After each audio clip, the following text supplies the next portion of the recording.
One thing I'll never forget from that day was just the chaos.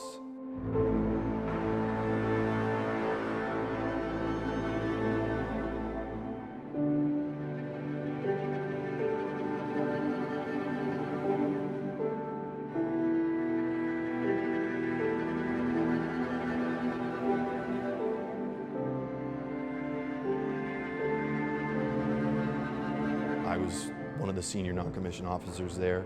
Myself and Matt Gobble were wounded in the opening moments of the battle. A lot of these kids were 20. Most of them couldn't even buy a beer.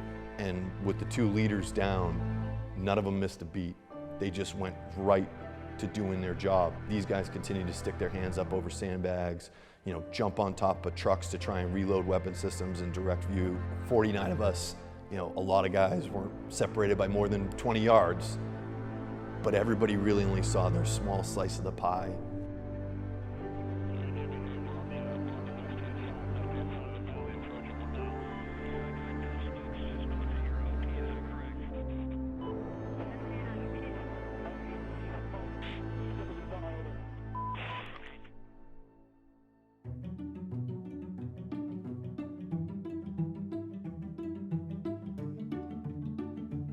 Courage to me isn't the absence of fear, it's the ability to move forward in the face of it. Everybody feels it. It's not that it's not there, it's a choice to continue to move forward and do the right thing when maybe everything in your body's telling you not to. I think courage is all around us. We can look at anything from the civil rights movement, the AIDS movement in the 80s, the amount of courage it takes to go against, everybody else thinking something's right when you know that it's not. Peer pressure is not exclusive to younger generations. Sticking up for what you know is right, regardless of the repercussions around you, that's courage. That can even be in your community of sticking up for, maybe it's an underrepresented group or a group that does deserve some support. There's lots of ways that courage can be exhibited in everyday life.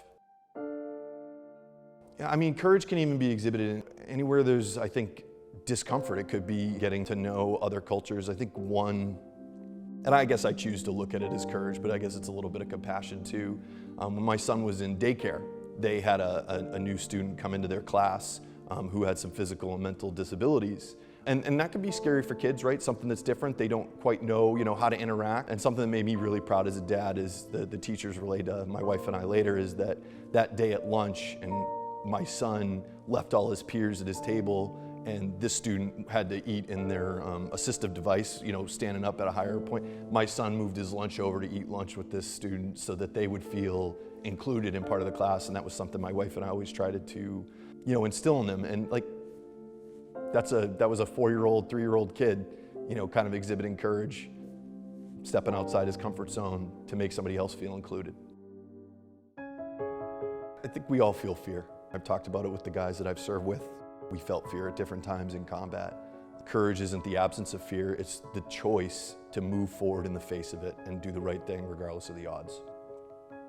It doesn't always just have to come from you, right? You can draw that strength from the people around you, and we can make each other better. I think about that day that I was in the battle and talk about courage. Courage was just guys choosing to do their job, when bullets are falling like raindrops, and everything in your body, however many thousands of years or millions of years of evolution are gonna say, probably flight, not fight in the situation. I think when we look at others and we see the courage that they exhibit, it's something for us to aspire to, because I certainly looked at what those guys that day, and I drew on their courage to be like, despite the fact that I was wounded, let's get back in the fight, this is gonna take all of us. And I think we made each other better.